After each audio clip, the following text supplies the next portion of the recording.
షేక్ అన్వర్ గారి millionaires wealth creation workshop November 20న నిర్వహిస్తున్న ప్రోగ్రాంలో జాయిన్ అవ్వాలనుకుంటే వెంటనే సంప్రదించండి.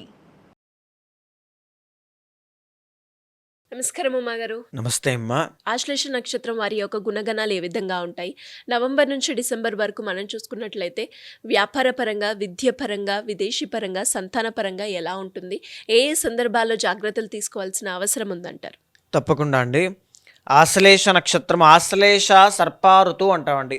మనం ఏ నక్షత్రానికైనా క్యారెక్టరిస్టిక్స్ అనేటువంటివి చెప్పుకున్న తర్వాత వాళ్ళు ఎక్కడెక్కడ ఎలాంటి విషయాల్లో జాగ్రత్తగా ఉండాలి, వాళ్ళకి ఆ కర్మ అనేటువంటిది ఆ డిఫాల్ట్ నక్షత్రం మీద ఎలా ఉంది, నవంబర్ డిసెంబర్ మాసంలో ఈ గ్రహాల యొక్క చేంజ్ అనేటువంటిది ఈ విధంగా ఎఫెక్ట్ అవుతుంది అనేటువంటిది మనం తీసుకుంటే ఎన్నో ప్రికాషన్స్ వాళ్ళు కూడా తీసుకోవడానికి చాలా ఆస్కారం ఉంటుందండి.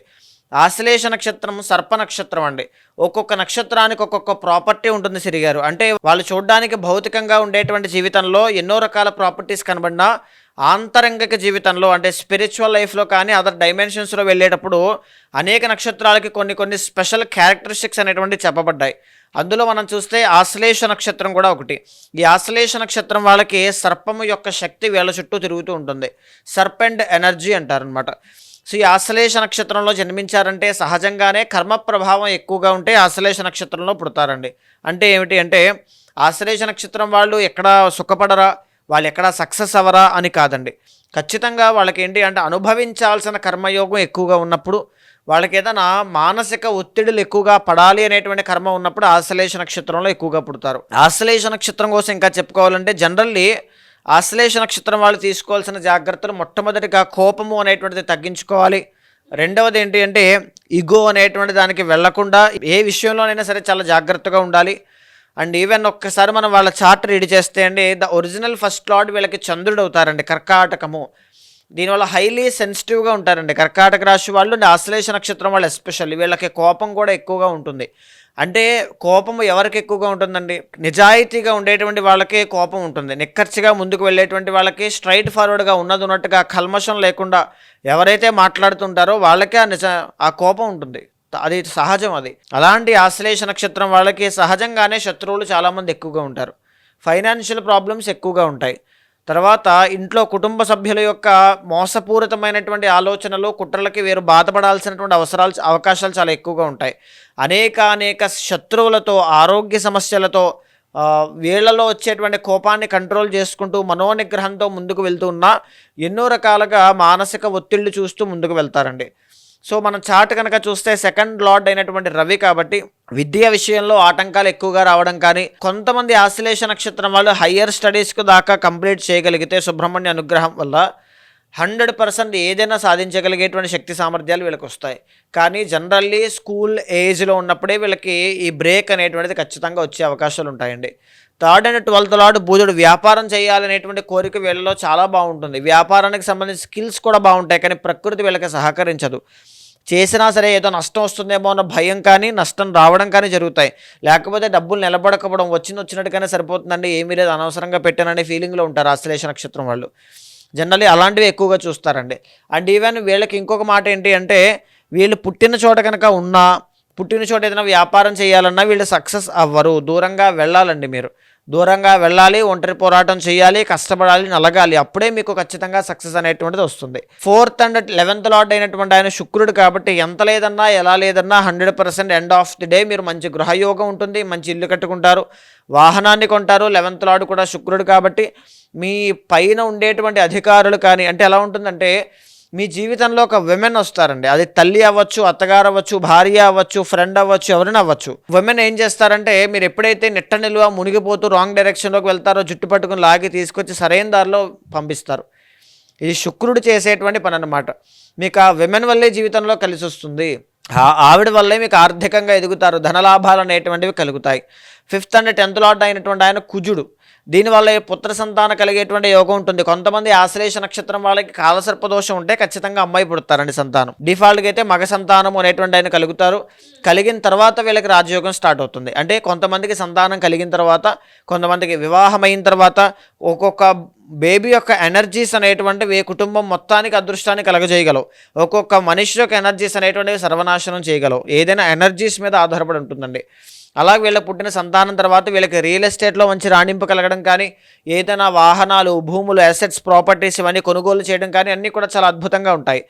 6th and 9th లార్డ్ గురుడు కాబట్టి మంచి దాన ధర్మాలు చేస్తారు, శివ ఆరాధనా పరులు, తర్వాత జాలి, దయ, కరుణ ఇవన్నీ ఎక్కువగా ఉంటాయి, కోపం అధికంగా ఉంటుంది, అన్నీ కలగలిసి మిక్స్ చేసినటువంటి ఎక్స్ట్రీమ్ పర్సనాలిటీస్ అనమాట.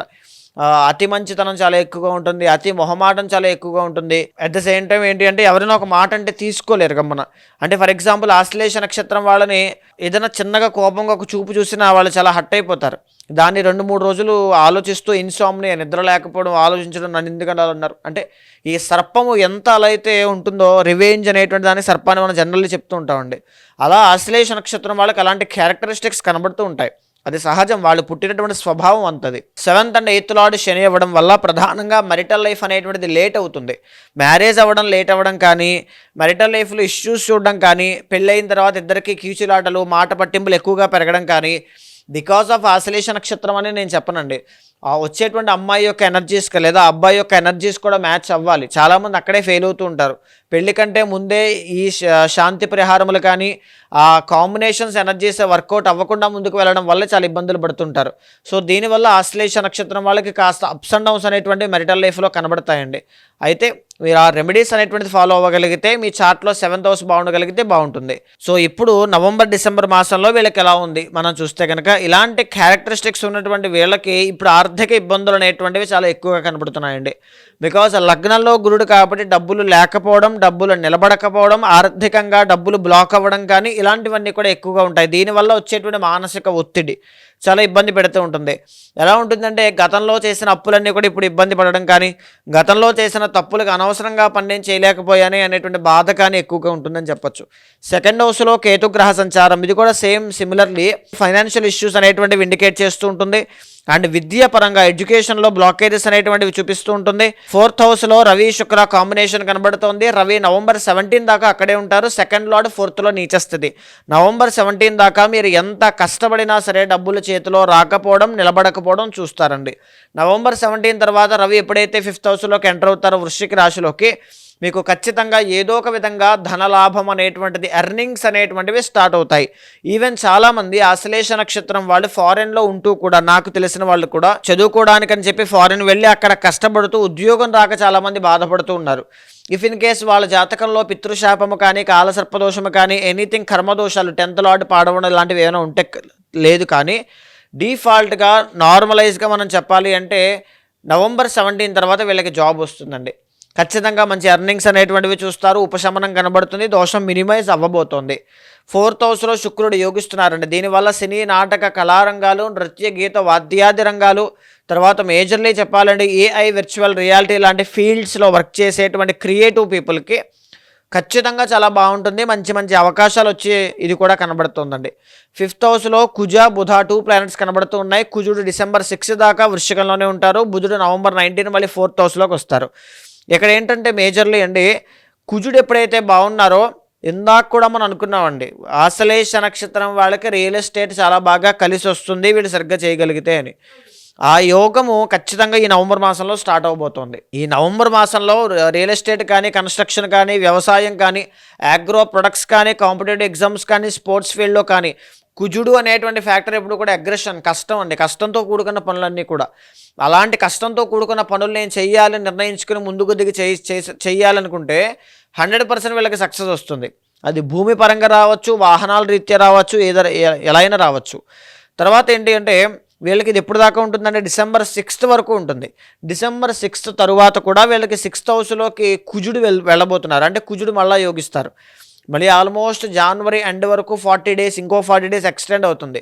మీరు ఎవరైనా ఆశ్లేష నక్షత్రం వాళ్ళు రియల్ ఎస్టేట్ చేస్తూ ఉంటే, భూమికి సంబంధించి ఏదైనా కొనాలి, ఇల్లు మారాలి, ఇల్లు కొనాలి, వాహనాలు కొనాలి, స్కూటర్ వ్యాపారాలు ఇలాంటివి ఏవైనా ఉంటే వాహనాలకి సంబంధించి 100% వర్కౌట్ అవుతాయి.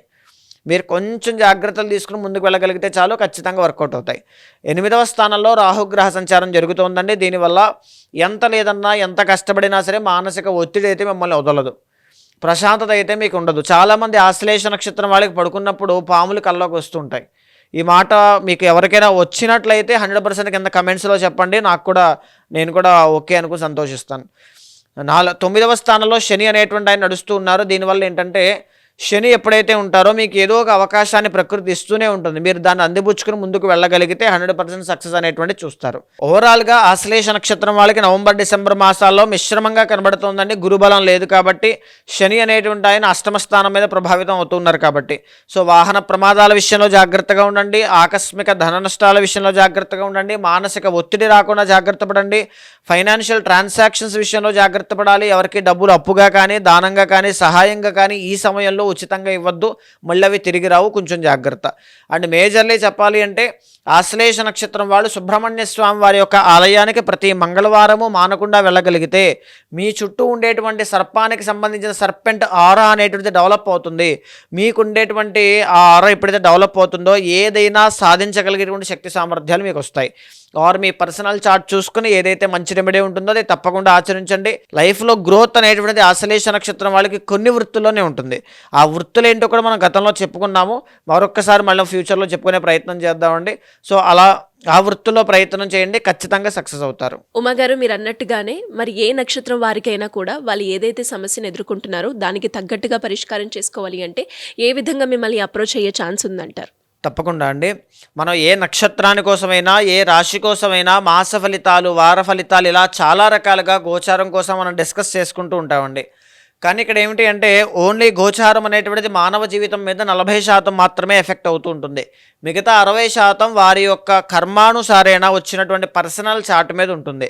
సో ఇక్కడ ఏంటంటే ఏ నిర్ణయం తీసుకోవాలి అన్నా ఇక్కడ ఏదో బాగాలేదని, బాగుందని మీరు టక్కని నిర్ణయం తీసుకోవద్దు.